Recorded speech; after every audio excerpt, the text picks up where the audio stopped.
It's Saturday with Ted on In-Depth Radio, News Talk 1010.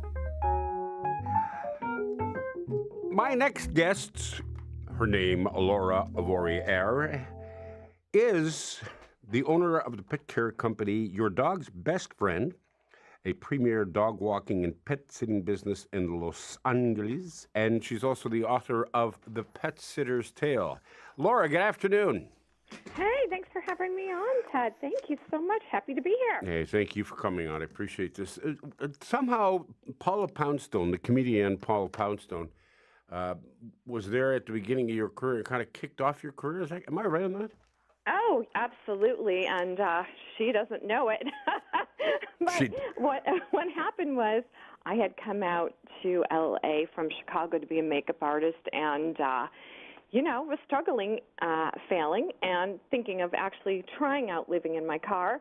And I was working as a makeup artist at a high-end sort of retail shop called Barney's of New York, and a woman came in with her little dog and said, "Hey, will you come to a set and help me out on a set?" And I was walking her dog on the set, and out of a trailer came Paula Poundstone, and she said, "Hi, are you a professional dog walker?" And I looked at Paula and said, "Yes, I am." And she wound up hiring me, and it just kind of took off from there. You basically lied your way into this career. I did. I think like most people do. Yeah, true enough. True enough. I mean, right? And you know what? I said to myself, in this capacity, I kind of just justified it like, okay, well, I am walking someone's dog, so that's true. She's paying me, therefore I'm a professional in this moment. So I was very, very justified saying yes.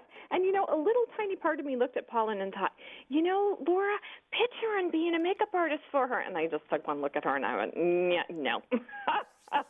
Well, she doesn't really do film and maybe a little bit of television. She's mostly just live stand-up, right? Yeah, stand-up. And, that would have gone nowhere. So the only answer was yes. So many times, yes is the only answer. True enough. Now, we hear stories and read stories about Hollywood celebrities, wealthy people who spend thousands and tens of thousands of dollars on clothing and on jewelry. I'm assuming they probably do the same with their pets. Oh, absolutely. They have enviable wardrobes, and they have chefs, and they have got private jets, and they're going in chauffeured limousines, and they're, stuck in designer handbags. Yeah, it's the life for some. Yeah. What was the weirdest thing you've come across in the 15 years you've been doing this? I think the weirdest thing is people that paint their dogs' nails, people that have parties for their dogs, maybe pet marriages, I don't know. I've been to a couple of dog weddings. I've been to a couple pooch parties. How does the dog wedding work? Like who sets that up? I mean, it's clearly nobody's, who has to pop the question? Well, that's something the dog father handles, Ted. So the dog father? Yes. No, I think it's just a couple people that get together and they think their dogs are in love and, they have a certain bond between them and they think it's be delightful to have a wedding. And so they have a party and they have the dogs wear the appropriate attire. The male dog wears kind of the tux and the female dog gets the veil. And it's all very fun and not too serious, but this is a really nice excuse to have a party. I read somewhere that in the United States, each year, pet owners spend on Halloween costumes $5 billion for their pets' Halloween costumes. Okay, yeah. But that seems really inflated, but that was maybe. The statistic that I read. Well, think how many people have pets, right? The thing is that we have these pet parades. I don't know if it's something you do up in Toronto, but we have pet parades, and people love to dress up their dogs, and they go and they make these extreme costumes for their pets. They light up and they spin and they put them on floats. So, could be my dog hates He hates when I put a costume on him. One year I made him a hot fudge sundae costume, and he only stayed in it for just a few minutes so I could get one picture, but he was not about to spend the day in that costume. And that's the thing, too. Nobody ever really thinks about that. And I wonder sometimes if dogs aren't just sitting there and going, looking at their masters or their owners, their family, whatever you want to call them, and thinking, you know, you people are really crazy. I think they do. Right? I know my dog must think I'm crazy because he certainly looks at me sometimes like, oh, my gosh, why do you get up so early? Why do you go to bed so late? Why don't you eat all the food in the refrigerator? You know, what's wrong with you? Yeah. Now, on the serious side of it, you've been doing this for such a long period of time.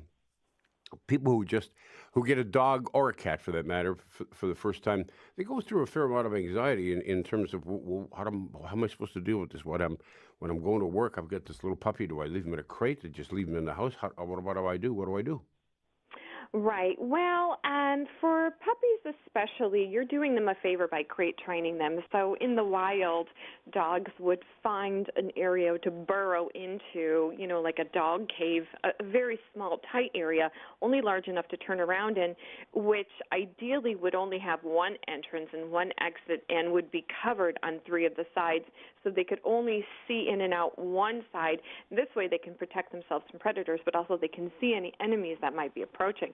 So if you can recreate that feeling for your puppy with a crate, that's going to be ideal. Make sure, you know, of course, you're letting them out as often as you can. Every 3 or 4 hours would be ideal. But, crating's your friend. You know, you're going to let a puppy in your house and give them free roam. You're going to come home to big mess and messes all over and things that got chewed up, you know, the bottom of chairs, shoes, handbags, you know, they just chew their way through life in the beginning because they're teething. So definitely want to crate those puppies, and you have to do that. And as they get older and they graduate out of the crate, maybe to a bigger crate or to a containment in a room or an X-pen, you know, eventually they're going to get through the days and nights without having accidents, and you can let them have free roam of the house. But in the beginning, you know, you have to take those baby steps. What I find interesting about, well, not just that, Laura, by the way, of Vorreyer is the author of the book, The Pet Sitter's Tale. I find interesting about dogs is, you know, when you come home from work, the dog's like all over you. They're just so happy to see you, just thrilled to see you. And like half an hour later, you go, oh, you know what? I got to go out and get a bottle of wine for dinner. So you go and you get a bottle of wine, you're back in 10 minutes, and they're jumping all over you. They think you've been gone for a whole day again. They have no concept of time. No concept of time, except they know when dinner time is, don't they? I mean, my dog comes up to me at 5 o'clock. It doesn't matter if it's 5:01 or it's just right at the nose, 5 o'clock. He comes and he puts his paw on me and looks at me and says, you know, it's time to eat now. It's time. It's 5 o'clock. You know I get fed at 5 o'clock. I've been waiting all day. Come and feed me. Yeah, well, that's true. That's kind of a built-in thing already, right? Mm-hmm. Now, in addition to dogs, you've also taken care of, like, for example, a Vietnamese potbelly pig. A big pig, yes. Now, I hear that they are extremely friendly, though. They are very friendly, and they have a lot of personality. You know, I would say just as much as maybe even more than a dog's, because pigs, you know, they're very social and they're very bright and they're noisy, and you know, they get to know the people that work with them, and they have a lot of personality, absolutely, and they require a lot of room. And they're also very smart animals, pigs. Oh, so smart. It's, you know, it's really hard to wrap your mind around how much of them we just eat without thinking about them. But they are quite bright, and they have really intricate social sort of situations and animals that are, you know, their family and their friends, and so they're very bright. Yes. How much do you do of dog walking and dog sitting personally? I know you started your own company, Your Dog's Best Friend. Are you still active in that part of it, or are you sort of just running the company now and other people do that? I'm still active in it. So I do a lot of the one-on-one dog walking myself or just a couple clients during the day. I've got about a dozen people who work for me, and I do all of the dog boarding. So I do the private private boarding in my home. And then I do a lot of pet sitting. So I've had clients that I've had since I started this business, and, they don't want to go to anyone else, and they don't want to meet anybody else. And, their dogs know me, and they know me, and we're friends now. So I do a lot of the pet sitting, and I'm still very much hands-on involved in it.